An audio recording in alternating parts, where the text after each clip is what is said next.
Hi students, welcome to 4G Silver Academy Tamil. இந்த வீடியோவில் நீங்கள் என்ன தெரிஞ்சுக்க போகிறீங்கன்னா டபுள் பெண்டுலம். நார்மலாக சிங்கிள் பெண்டுலம் பார்த்துருப்பீங்க, கரெக்டு தானே? இதில் double pendulum. A double pendulum is a pendulum with another pendulum attached to its end. பாருங்க, இது ஒரு சிங்கிள் பெண்டுலம். இந்த சிங்கிள் பெண்டுலமில் இன்னொரு பெண்டுலமை கனெக்ட் பண்ணியிருக்காங்க. ஸோ அந்த பெண்டுலத்துக்கு பேர் தான் double pendulum. The pendulum behaves like a linear system for small angles. ஓகேங்களா?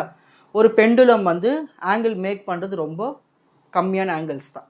When the angles are small in the double pendulum, the system behaves like the linear double spring. So in this case, the motion is determined by simple sine and cosine functions. இப்போ இந்த double பெண்டுலத்தில் இருக்கிற angles ரொம்ப சின்ன angles தான். So இந்த angles சின்னதாக இருக்கிறதுனால நம்ம இதோடைய மோஷன் அது எதை வச்சு நம்ம ஃபைண்ட் அவுட் பண்ணலான்னா சைன் ஃபங்க்ஷன் கொசைன் ஃபங்க்ஷனை வச்சு டிட்டர்மைன் பண்ணிடலான்னு சொல்கிறாங்க. பாருங்கள், இது அட்டாச்மெண்ட். இதுலேருந்து ஒரு பெண்டுலத்தை ஜாயின் பண்ணிடுறாங்க, அதுக்கு ஒரு மாஸ் தொங்க விட்டுறாங்க, அந்த மாஸ் M1. அடுத்தது இதுக்கு கீழே இன்னொரு மாஸ் 2 ஜாயின் பண்ணி இன்னொரு பெண்டுலத்தை ஜாயின் பண்ணி விட்டுறாங்க. இப்போ இதை மூவ் பண்ண விடுறாங்க. இதோடைய மோஷனை இப்போ அனிமேஷனில் காட்டுறேன், பாருங்கள் எப்படி இருக்குன்னு. பார்த்தீங்களா? மேலே இருக்கிறது ஒரு டைரக்ஷனு, இதுவும் கீழே இருக்கிறதும் பாருங்கள் வேறு மாதிரி சுற்றுது, ரொட்டேட் ஆகுது பாருங்கள். ஸோ இந்த மாதிரி நம்மளுக்கு நிறைய இந்த ஆசிலேஷன்ஸை கொடுக்குது நம்மளுக்கு நிறைய. ஓகேங்களா? இந்த கிராஃபில் பார்க்கும்போது இப்படி தான் இருக்கும் அந்த கிராஃப். ஸோ இந்த அளவுக்கு சுற்றி இருக்குது. ஸோ இது சுற்றிட்டு ஒரு இடத்துல நிற்கணும் இல்லையா? ஸோ அந்த எண்டு பாயிண்ட் அது வரைக்கும் உள்ள அந்த கைனமேட்டிக் ஈக்குவேஷன்ஸை நம்ம அடுத்தது சால்வ் பண்ண போகிறோம். சரி, இதுதான் அந்த ஸ்ட்ரைட் லைன். இந்த ஸ்ட்ரைட் லைனுக்கு இந்த பெண்டுலம் இப்படி மூவ் ஆகும்போது அதுக்கான ஆங்கிள் மேக் ஆகிறது θ1. இதே மாதிரி இந்த லென்த் இருக்குங்க இல்லையா, இந்த லென்த்துக்கு இது கரெக்டாக பர்ஃபெக்டாக 90 டிகிரி, இதுக்கான ஆங்கிள் மேக் ஆகிறது θ2.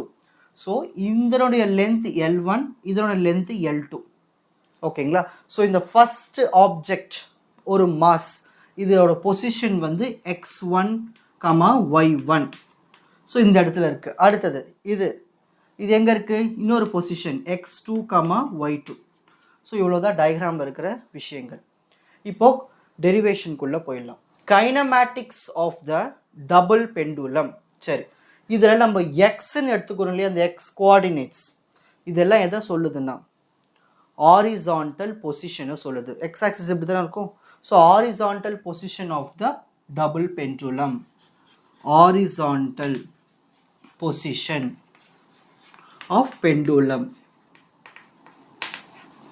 ஓகேங்களா? Horizontal position of double pendulum எப்படின்னா எழுதிக்கலாம், டபுள் பெண்டுலம். Next y. இந்த y1 இந்த y2 இருக்கு இல்லையா, இது எல்லாமே வெர்டிக்கல் பொசிஷன். இது வெர்டிக்கல், இது ஹாரிசான்டல். ஸோ இப்போ vertical position of double pendulum, vertical position of double பெண்டுலம்னு எழுதலாம், பெண்டுலம்னு எழுதலாம், எல்லாம் ஒன்று தான். நெக்ஸ்ட் தீட்டா, இந்த பெண்டுலத்தில் மேக் பண்ணுற ஆங்கிள் தான் theta. So angle of the pendulum, angle of the pendulum. Next L1 இருக்குது, L2 இருக்குது. Length of the rod. ஓகேங்களா? அந்த பெண்டுலத்தில் இருக்கிற அந்த rod, length of the pendulum rod, length of the rod of the pendulum, length of rod of pendulum. So இதை இப்போ ஈஸியாக நீங்கள் அப்படியே பேராகிராஃபில் எழுதிட மாட்டீங்க. let x be the horizontal position of the double pendulum and y be the vertical position of the pendulum and theta makes the angle of the pendulum and L be the length of the rod of the pendulum எழுதிட்டு ஒரு paragraph மாதிரி எழுதிட்டு ஒரு derivation start பண்ணிட வேண்டியது தான். First position of the pendulum 1. இதான் pendulum 1. இதுக்கான அந்த ஆப்ஜெக்ட் அவருடைய மாஸ், அதோடைய பொசிஷன் என்னவா இருக்குது? x1, y1.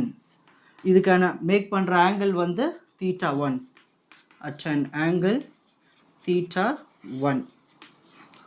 ஓகேங்களா. Next position of the pendulum 2. இதுதான் பெண்டுலம் 2. இதுக்கான பொசிஷன் என்ன இருக்கீங்க m2 மாஸ், அதுக்கான position x2 y2. So x2 y2 at an angle, என்ன ஆங்கிள் மேக் ஆகுது அந்த இடத்துல at an angle theta 2. So இந்த இடத்துல theta 2ன்னு எழுதிட்டா முடிஞ்சு போச்சு. இப்போ அடுத்தது நம்ம என்ன பண்ண போகிறோன்னா இந்த x1க்கு கண்டுபிடிக்க போகிறோம் வேல்யூ, y1 x2 y2 கண்டுபிடிக்க போகிறோம். சரி, ஃபஸ்ட்டு நம்ம எழுத போகிறது x1 equal to L1 sin theta 1. இது ஏன் சார் L1 sin theta 1னா இந்த x1 பொசிஷனுக்கு என்ன லென்த் இருக்குது L1. இந்த x1 it is a horizontal. எப்பயுமே ஹாரிசான்டலில் நீங்கள் சைன் எடுப்பீங்களா காசு எடுப்பீங்களா? சைன் எடுக்கணும். சைன் அதுக்கு என்ன ஆங்கிள் இருக்கீங்க theta 1. புரிஞ்சுதா? நெக்ஸ்ட் இப்போ அடுத்தது x1 எழுதியாச்சு. இப்போ அடுத்தது y1 equal to minus L1 cos theta 1. சரி, இப்போது y1, இந்த y1 என்னது வேர்ட்டிக்கல். y1னாலே vertical position. ஓகேங்களா.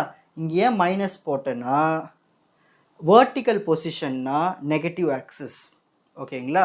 ஹாரிசான்டல் பொசிஷன்னா ப்ளஸ் ஆக்சிஸ். ஸோ இது மைனஸ். ஸோ லென்த்து வந்து கீழே. So L1. இது வந்து y1 என்ன சொல்லியிருக்கிறேன்னு வேர்ட்டிக்கல். வேர்ட்டிக்கல்னா சைனா காசா? காஸ். ஸோ காஸ் என்ன ஆங்கிள் மேக் ஆகுதுங்க theta 1. புரிஞ்சுதுங்களா எப்படி x1 y1 எழுதுனேன்னு? இப்போ அடுத்தது x2 y2 எழுத போகிறோம். ஸோ இதை வந்து ஃபஸ்ட் ஈக்குவேஷன் வச்சு, இது second equation. Next x2 equal to x1 plus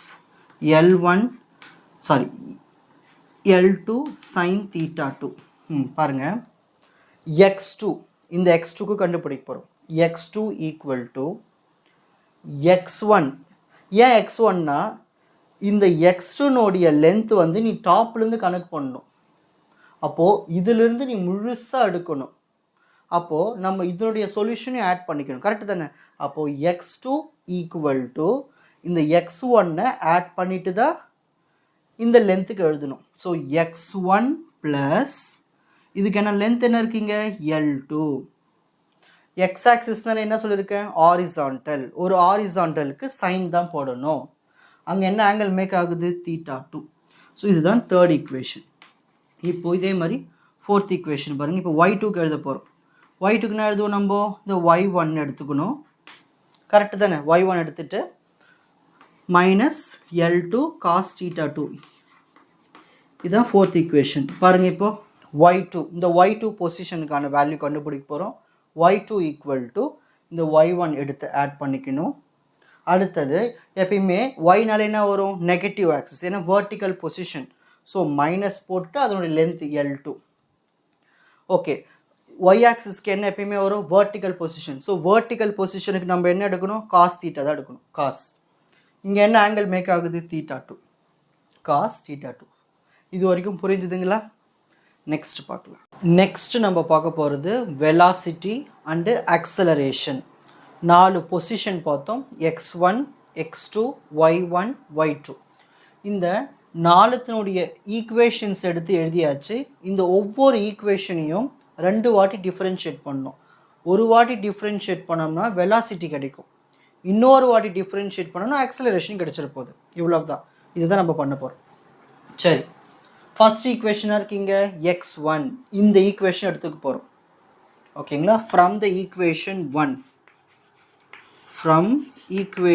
1 equation 1லேருந்து நம்ம வெலாசிட்டி கண்டுபிடிக்க போகிறோம், ஆக்சலரேஷன் கண்டுபிடிக்க போகிறோம். ஸோ ஃபஸ்ட்டு வெலாசிட்டி, இந்த x1 இருக்கு இல்லையா, இதை டிஃப்ரென்ஷியேட் பண்ண போகிறோம். அப்போ என்ன வரும் dx1 பை என்ன பண்ணணும் இப்போது velocity is the derivative with respect time of position. இந்த x1 வந்து பொசிஷன் வித் டைமுக்கு ஏற்ற மாதிரி டிஃப்ரென்ஷியேட் பண்ணணும். So dx1 by dt equal to L1 வந்து ஒரு கான்ஸ்டன்ட் எடுத்து அப்படியே வச்சிடலாமா. நெக்ஸ்ட்டு sin theta 1, அதை டிஃபரன்ஷியேட் பண்ணனா வரும் cos theta 1. அகைன் இந்த theta 1ஐயும் டிஃபரன்ஷியேட் பண்ணணும். என்ன வரும் d theta 1 by dt. So இந்த ஈக்குவேஷன் தான் வந்து என்னது வெலாசிட்டி ஈக்குவேஷன். இதை நம்ம வந்து 5th ஈக்குவேஷன் வச்சுப்போம். அகைன் இதை டிஃபரன்ஷியேட் பண்ண போகிறோம். அப்போ தான் நம்மளுக்கு இது வந்து வெலாசிட்டி. இந்த 5th ஈக்குவேஷன் வந்து வெலாசிட்டி. இப்போ எனக்கு அக்சலரேஷன் வேணும். அப்போ இந்த 5th ஈக்குவேஷன் அகைன் டிஃபரன்ஷியேட் பண்ணால் அக்சலரேஷன் கிடச்சிரும். அப்போ இதை அகைன் டிஃபரன்ஷியேட் பண்ணலாமா d square x1 by dt square. ரெண்டாவது டிஃபரன்ஷியேட் பண்ணாமல் இந்த மாதிரி தான் பண்ணணும். L1 வந்து கான்ஸ்டன்ட் எடுத்து ஓரமாக வச்சுக்கலாம். நெக்ஸ்ட் காஸ் தீட்டா 1 யூன்னு வச்சுப்போம், இதை வின்னு வச்சுப்போம். U v method. Uv method formula தெரியும் இல்லையா? UV equal to UV dash plus view dash. UV dash plus view dash. இதை யூன்னு வச்சாச்சு, இது வின்னு வச்சாச்சு. அப்போ ஃபஸ்ட் இங்கே என்ன இருக்குது? இங்கே யூ தான் இருக்குது. யூ எடுத்து அப்படியே எழுத வேண்டியது தான் காஸ் தீட்டா 1. நெக்ஸ்ட் இங்கே வி டேஷ் இருக்குது. வி டேஷ்னால் இதை டிஃபரன்ஷியேட் பண்ணி எழுதணும். டி தீட்டா 1 பை டிடியை டிஃபரன்ஷியேட் பண்ணால் வரும் d square theta 1 by dt square. இதென்ன வரும்? நெக்ஸ்ட் இங்கே என்ன இருக்கீங்க ப்ளஸ் வி இருக்குது. வி என்ன இருக்கீங்க d theta 1 by dt. U dash இதை டிஃபரன்ஷியேட் பண்ணி எழுதணும். காஸ் தீட்டாவை டிஃபரன்ஷியேட் பண்ணால் சைன் தீட்டா 1. அகைன் இந்த தீட்டா 1 டிஃபரன்ஷியேட் பண்ணால் டி தீட்டா பை டிடி. ஓகேங்களா? இப்போது கொஷினை ஒழுங்குபடுத்த போகிறோம். அதான் நம்ம இந்த ஆன்சரை ஒழுங்குபடுத்த போகிறோம். D square x1 by dt square equal to L1 உள்ள மல்டிப்ளை பண்ணிடலாமா? L1 cos theta 1 d square theta 1 by dt square plus இந்த L1 இங்கேயும் மல்டிப்ளை பண்ணணும். L1 D theta 1 by DD. இங்கேயும் பாருங்கள், இங்கே ஒரு டி தீட்டா 1 பை டிடி இருக்குது, இங்கேயும் ஒன்று இருக்குது. ரெண்டுத்தையும் மல்டிப்ளை பண்ணோம்னா ஸ்கொயர் போட்டுக்கலாம். கரெக்டு தானே? நெக்ஸ்ட் இருக்கீங்க சைன் தீட்டா 1. ஸோ இந்த ஈக்குவேஷன் தான் வந்து 6th ஈக்குவேஷன். இது வெலாசிட்டி, இது ஆக்சலரேஷன். இந்த ஈக்குவேஷன் வந்து ஆக்சலரேஷன். ஈஸியாக புரிஞ்சுதுங்களா? இப்போ அடுத்தது இப்போ இந்த செகண்ட் ஈக்குவேஷனை டிஃப்ரென்ஷியேட் பண்ண போகிறோம். 2 வாட்டி. ஒரு வாட்டி டிஃப்ரென்ஷியேட் பண்ணால் வெலாசிட்டி கிடைக்கும், ரெண்டாவது வாட்டி டிஃப்ரென்ஷியேட் பண்ணால் ஆக்சலரேஷன் கிடைக்க போகுது. பண்ணலாமா? சரி, இங்கே என்ன இருக்கீங்க y1, அதை டிஃப்ரென்ஷியேட் பண்ணால் வரும் dy1 by dt equal to minus L1 வந்து ஒரு கான்ஸ்டன்ட் எடுத்து அப்படியே ஓரமாக வச்சுக்கோங்க. ஒரு காஸ் தீட்டாவை டிஃப்ரென்ஷியேட் பண்ணால் மைனஸ் சைன் தீட்டா 1. அகைன் இந்த தீட்டா 1 டிஃப்ரென்ஷியேட் பண்ணோம்னா டி தீட்டா 1 பை டிடி. இப்போ இதை ஒழுங்காக எழுதலாமா? இதை எப்படி ஒழுங்காக எழுதலாம்? Minus into minus plus L1 sine theta 1 d theta 1 by dt. So இந்த ஈக்குவேஷன் தான் வந்து 7th ஈக்குவேஷன். இது வெலாசிட்டி. ஓகேங்களா? இப்போ இதை இன்னொரு வாட்டி டிஃப்ரென்ஷியேட் பண்ணோம்னா நம்மளுக்கு ஆக்சலரேஷன் கிடச்சிரும். D square y1 by dt square equal to L1 வந்து கான்ஸ்டன்ட் எடுத்து ஓரமாக வச்சுப்போம். இது u சைன் தீட்டா 1 வந்து u, d theta 1 by d இது வந்து v. ஓகேங்களா? Uv method. Uv method formula தான் இருக்குது பாருங்கள். யூனா இருக்கீங்க சைன் தீட்டா 1. நெக்ஸ்ட்னா இருக்கீங்க v டேஷ். அப்போ இதை டிஃப்ரென்ஷியேட் பண்ணணும். டிஃப்ரென்ஷியேட் பண்ண வரும் d square theta 1 by dt square. அடுத்தது என்ன இருக்கீங்க ப்ளஸ் v என்ன இருக்கீங்க டி தீட்டா 1 பை டிடி. இது v. யூவை டிஃப்ரென்ஷியேட் பண்ணோம். யூனா இருக்கீங்க சைன் தீட்டா 1. சைனை டிஃப்ரென்ஷியேட் பண்ணனா வரும் cos. So cos theta 1. Again இந்த தீட்டா 1 டிஃப்ரென்ஷியேட் பண்ணோம்னா டி தீட்டா 1 பை டிடி. இதெல்லாம் பேசிக்ஸ் லோவர் கிளாஸஸில் படிச்சிருந்தீங்க இல்லையா? இப்போ இதை ஒழுங்காக எழுதுவோம். D square y1 by dt square equal to, இப்போ இதை உள்ள மல்டிப்ளை பண்ணி எழுத வேண்டியது தான் இந்த L1. அப்போ என்ன வரும் L1 சைன் தீட்டா 1 அப்புறம் d square theta 1 by dt square. அடுத்தது L1 திரும்ப உள்ள மல்டிப்ளை பண்ணும். L1 இங்கே பாருங்கள், இதில் டி தீட்டா 1 டிடி இருக்குது, இங்கேயும் டி தீட்டா 1 பை டிடி இருக்குது. ரெண்டுத்தையும் ஸ்கொயர் பண்ணி எழுதிடலாமா? D theta 1 by d t whole square cos theta 1. So இந்த ஈக்குவேஷனை நம்ம வந்து 8th ஈக்குவேஷன் வச்சுக்கோம். ஓகேங்களா? இப்போ அடுத்தது ஃபர்ஸ்ட் ஈக்குவேஷன் ஃபினிஷ் பண்ணியாச்சு, செகண்ட் ஈக்குவேஷன் ஃபினிஷ் பண்ணியாச்சு, ரெண்டு வாட்டி டிஃப்ரென்ஷியேட் பண்ணி. இப்போ தேர்ட் ஈக்குவேஷனாக இருக்குங்க dx2 இருக்குது, x2 இருக்குது. இதை டிஃப்ரென்ஷியேட் பண்ணோம்னா dx2 by dt. ஒரு x1 டிஃப்ரென்ஷியேட் பண்ணால் வரும் dx1 by dt ப்ளஸ் ஒரு L2 வந்து கான்ஸ்டன்ட் எடுத்து ஓரமாக வச்சுப்போம். சைன் தீட்டாவை டிஃப்ரென்ஷியேட் பண்ணால் காஸ் தீட்டா 2, அகைன் இந்த தீட்டாவை டிஃப்ரென்ஷியேட் பண்ணால் d theta 2 by dt. So இந்த ஈக்குவேஷன் வந்து நம்ம 9th ஈக்குவேஷன் வச்சுப்போம். இந்த 9th equation once again differentiate பண்ணால் 10th ஈக்குவேஷன் கிடச்சிருப்போது. அப்போது d square x2 by dt square equal to, இதை டிஃப்ரென்ஷியேட் பண்ணால் வரும் t square x1 by dt square plus L2 constant எடுத்து ஓரமாக வச்சுக்கலாம். அகைன் ஒரு யூவி மெத்தட், இது யூன்னு வச்சுப்போம், இது வின்னு வச்சுப்போம். யூவி மெத்தட் போடலாமா? u v டேஷ், இதை டிஃப்ரென்ஷியேட் பண்ண வரும் d square theta 2 by dt square plus vu dash, vனா இருக்கீங்க d theta 2 by dt. Next u dash, ஒரு காஸை டிஃப்ரென்ஷியேட் பண்ணோம்னா மைனஸ் சைன் தீட்டா 2, அகைன் இந்த தீட்டா 2 டிஃப்ரென்ஷியேட் பண்ணோம்னா d தீட்டா 2 by dt. கரெக்டுங்களா? இப்போ இந்த ஈக்குவேஷனை கொஞ்சம் ஒழுங்குபடுத்திடுவோம். d square x2 by dt square equal to d square x1 by dt square. இந்த L2வை இங்கேயும் மல்டிப்ளை பண்ணிட்டோம், இதுலேயும் மல்டிப்ளை பண்ணிட்டோம். அப்போ என்ன வரும்? Plus L2 cos theta 2 d square theta 2 by dt square. இந்த ப்ளஸ் இன்ட்டு மைனஸ் மைனஸு, இந்த எல்டியும் உள்ள மல்டிப்ளை பண்ணிவிடுவோம். அப்போது இங்கே ஒரு d தீட்டா 2 by இருக்குது, இங்கேயும் d தீட்டா 2 by dt இருக்குது, ரெண்டு இருக்குது, அதை ஸ்கொயர் பண்ணி எழுதிடுவோம். d theta 2 by dt the whole square. இந்த சைன் எடுத்து அப்படியே எழுதிடும், ஏன்னா மைனஸ் மல்டிப்ளை பண்ணியாச்சு. ஸோ இந்த ஈக்குவேஷன் தான் நம்மளுக்கு கிடைச்ச 10th ஈக்குவேஷன். ஓகேங்களா? தேர்ட் ஈக்குவேஷனும் ஃபினிஷ் பண்ணியாச்சு. இப்போ அடுத்தது 4th ஈக்குவேஷன் பண்ணலாமா? y2 இருக்குது. ஒரு y2வை டிஃப்ரென்ஷியேட் பண்ணால் வரும் d y2 by dt which is equal to y1 differentiate பண்ணால் வரும் d y1 by dt. இங்கே மைனஸ் இருக்குது, L2 கான்ஸ்டன்ட் எடுத்து அப்படியே எழுதிடும். ஒரு காஸை டிஃப்ரென்ஷியேட் பண்ணால் மைனஸ் சைன், ஏற்கனவே இங்கே ஒரு மைனஸ் இருக்குது, அப்போ ப்ளஸ் ஆக்கிடலாமே இதை, சைன் தீட்டா 2. ஒரு காஸை டிஃப்ரென்ஷியேட் பண்ணால் மைனஸ் சைனு, ஏற்கனவே ஒரு மைனஸ் போட்டோம், அதை ப்ளஸ் ஆக்கி சைன் தீட்டா 2 போட்டாச்சு. அகைன் இந்த தீட்டா 2வை டிஃப்ரென்ஷியேட் பண்ணால் d theta 2 by dt. Correct தானே? அவ்வளோதான் இந்த ஈக்குவேஷன், 11th ஈக்குவேஷன் கிடச்சிருச்சு. இப்போ அடுத்தது ஒன்ஸ் அகைன் டிஃப்ரென்ஷியேட் பண்ணால் நம்மளுக்கு என்ன கிடச்சிரும்? ஆக்சலரேஷன் கிடச்சிரும். இப்போ இதே இன்னொரு டிஃப்ரென்ஷியேட் பண்ணலாமா? d square y2 by dt square equal to, இதை டிஃப்ரென்ஷியேட் பண்ணுங்கன்னா வரும் d square y1 by dt square plus L2 வந்து ஒரு கான்ஸ்டன்ட் எடுத்து ஓரமாக வச்சுப்போம். யூவி மெத்தட் போடலாமா? அப்போது சைனை யூவி மெத்தட்னாது இதுதான் u, இதுதான் v. அப்போ u சைன் தீட்டா 2, வியை டிஃப்ரென்ஷியேட் பண்ணால் வரும் d theta 2 d square theta 2 by dt square plus vu dash, vனா இருக்கீங்க d தீட்டா 2 by dt. யூவை டிஃப்ரென்ஷியேட் பண்ணுங்கள், சைனை டிஃப்ரென்ஷியேட் பண்ணால் காஸ் தீட்டா 2, அகைன் இந்த தீட்டா 2வை டிஃப்ரென்ஷியேட் பண்ணால் d தீட்டா 2 by dt. ஓகேங்களா? இப்போ இந்த L2வை உள்ளே மல்டிப்ளை பண்ணிடலாம்.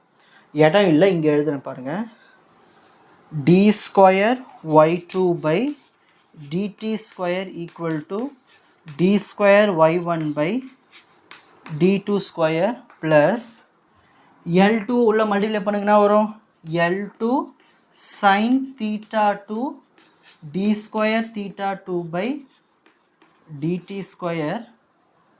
அகைன் இந்த L2 இதுக்குள்ளே மல்டிப்ளை பண்ணணும், ப்ளஸ் L2, இங்கே பாருங்கள், இங்கேயும் d தீட்டா 2 by dt இருக்குது, இங்கேயும் d தீட்டா 2 by dt இருக்குது, ரெண்டு இருக்குது. அப்போ ரெண்டுத்தையும் நம்ம என்ன பண்ணலாம்? மல்டிப்ளை பண்ணி ஸ்கொயர் போட்டுடலாமா? d theta 2 by dt the whole square, அப்புறமா cos தீட்டா 2. அவ்வளோடா கிடச்சிச்சு. ஸோ இந்த ஈக்குவேஷன் தான் வந்து 12th ஈக்குவேஷன். ஃபுல்லாக பண்ணியாச்சுங்களா பாருங்கள். 5th ஈக்குவேஷன் வெலாசிட்டி, 7th ஈக்குவேஷனும் velocity, 9th equation velocity, 11th equation velocity. அப்போது பேலன்ஸ் என்னெல்லாம் இருக்குது? 12th equation, 8th equation, 10th equation எல்லாமே ஆக்சலரேஷன். ஓகேங்களா? 8th ஈக்குவேஷன் வந்து ஆக்சலரேஷன். பொறுமையாக பண்ணிங்கன்னா தப்பில்லாமல் வந்துடும் உங்களுக்கு ஆன்சர். ஓகேங்களா?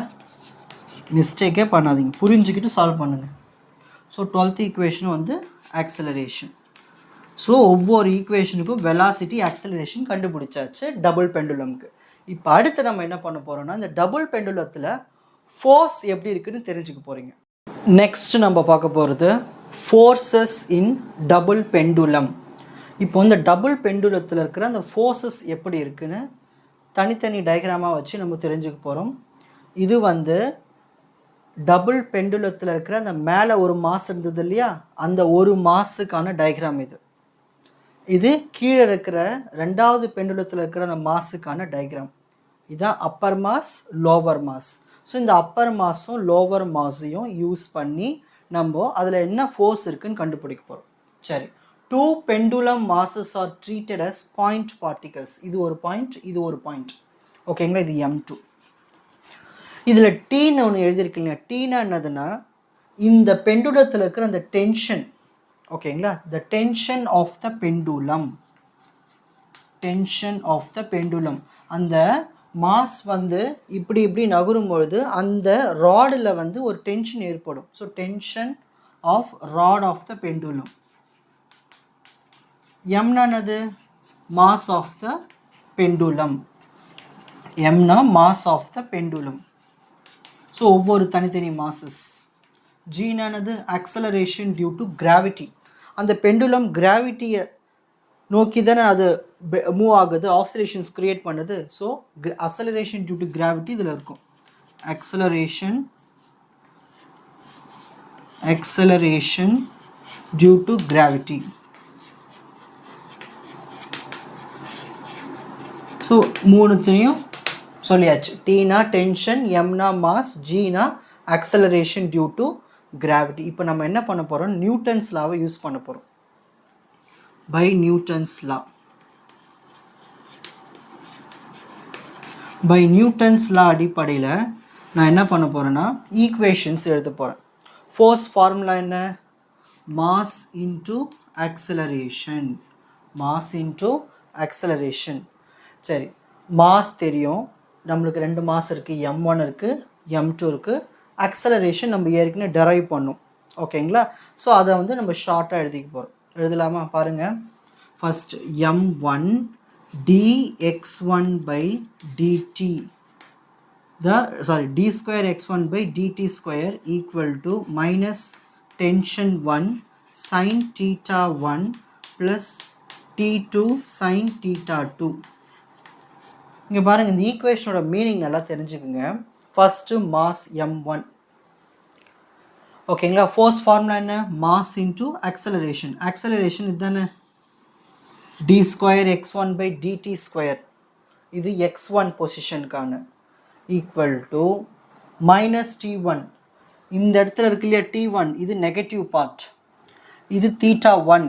இது எக்ஸ் ஆக்சிஸ்னால நம்ம வந்து சைன் தீட்டான்னு எடுத்துக்கணும். சொல்லியிருக்கேன் இல்லையா ப்ரீவியஸ் முன்னாடியே. ப்ளஸ் இதுக்கு அடுத்தது என்ன இருக்குங்க? T2 இருக்குது, அதுக்கு angle theta 2. So plus T2 sign theta 2. So இந்த ஈக்குவேஷன் நம்ம வந்து 13th ஈக்குவேஷன் வச்சுப்போம். ஓகேங்களா? புரிஞ்சுதுங்களா அந்த ஈக்குவேஷன் எப்படி கொண்டு வந்தேன்னு? இப்போ அடுத்தது இதே மாதிரி ஒய்க்கு எழுத போகிறோம். M1 d square y1 by dt square equal to T1 cos theta 1 minus T2 cos theta 2 minus M1 G. So இந்த ஈக்குவேஷன் நம்ம வந்து 14th ஈக்குவேஷன்னு வச்சுப்போம். ஏன் இதை 14th ஈக்குவேஷன் சொல்கிறோம்னா, நல்லா கவனிங்க. M1 இதில் என்னென்ன கோஆர்டினேட்ஸ் இருக்குது? x1 இருக்குது, y1 இருக்குது. x1க்கு எழுதியாச்சு, இப்போ y1க்கு எழுதணும். அப்போது m1 d square y1 by dt square. ஏன் இது இப்படி எழுதுறோம்? இதில் mass into acceleration தானே force equal to t1. கவனிங்க, இந்த sin theta ஒனுக்கு நெகட்டிவ் வந்தால் இங்கே theta ஒனுக்கு பாசிட்டிவ் வரும். ரீசன் ஏன்னா இது vertical component, yக்கு எல்லாமே காஸ் தான் வரும். கூட எக்ஸ்ட்ராவா இங்கே பாருங்கள், இங்கே t1 sin theta 1 cos theta 1, இங்கே ப்ளஸ் theta 2னா மைனஸ் t2 sin theta 2னா cos theta 2. இங்கே எக்ஸ்ட்ராவா இங்கே மைனஸ் m1g ஏன் எழுதுனா இந்த y axis இதுதானே y axisல நம்மளுக்கு கிராவிட்டி மெயின்டைன் ஆகுது இங்கே m1g. ஸோ கீழே இருக்கிறதுனா மைனஸ், ஸோ மைனஸ் m1g. இதுதான் ஃபோர்த் ஈக்குவேஷன். இது எப்படி எழுதுன்னு தெரிஞ்சுதுங்களா? இப்போ அடுத்தது இப்போது இந்த ரெண்டுமே வந்து அப்பர் மாஸுக்கான ஈக்குவேஷன்ஸ். இது ரெண்டுமே அப்பர் மாஸ்க்கான ஈக்குவேஷன். இப்போ நம்ம எழுத போகிறது லோவர் மாஸ். தோருக்கு பாருங்கள், இந்த டயக்ராமுக்கு எழுத போகிறோம். இப்போது லோவர் மாஸ்க்கான ஈக்குவேஷன் எழுதலாமா? இப்போ வந்து m2 d square x2 by dt square, ஓகேங்களா, equal to minus t2 sin theta 2. இதோட மீனிங் என்னென்னா, இங்கே லோவர் மாஸ் பாருங்கள், லோவர் மாஸ்னால் என்னதுன்னா இது ரெண்டாவது பெண்டுலம், இதுக்கு கீழே தொங்கிட்டு இருக்கும் இது, ஓகேங்களா. ஸோ இதுக்கு மாஸ் m2, இதுக்கு acceleration d square x2 by dt square. ஏன் இதுக்கு x2 எழுதுறேன்? இதோட பொசிஷன் x2, y2, ஓகேங்களா. அப்போ mass into acceleration equal to minus t2. ஏன்னா இங்கே இருக்கிறது இங்கே ஒரே ஒரு டென்ஷன் தான் இந்த ஒயருக்கு, ஸோ t2, ஓகேங்களா. நார்மலாக இங்கே என்ன ஆங்கிள் மேக் ஆகிருக்கு? θ2, ஓகேங்களா. இதுக்கு எக்ஸ்ட்ராவாக வராது, ஏன்னா இந்த செகண்ட் மாஸ் வந்து கீழே இருக்குது. ஸோ அதுக்கான டென்ஷன் ஒரே ஒரு டென்ஷன் மட்டும்தான். ஸோ இந்த ஈக்குவேஷனை வந்து நம்ம 15th ஈக்குவேஷன் வச்சுப்போம். ஸோ இதே மாதிரி நம்ம எதுக்கு எழுத போகிறோம்னா ஒய்க்கு எழுத போகிறோம்.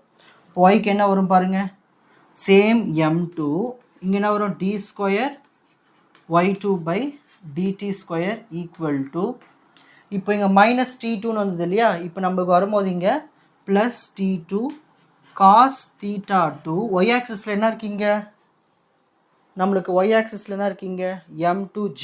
அதை எடுத்து சேர்த்து எழுதணும், மைனஸ் m2g. அவ்வளோதான், ஈஸி தானே? நல்லா பாருங்கள்,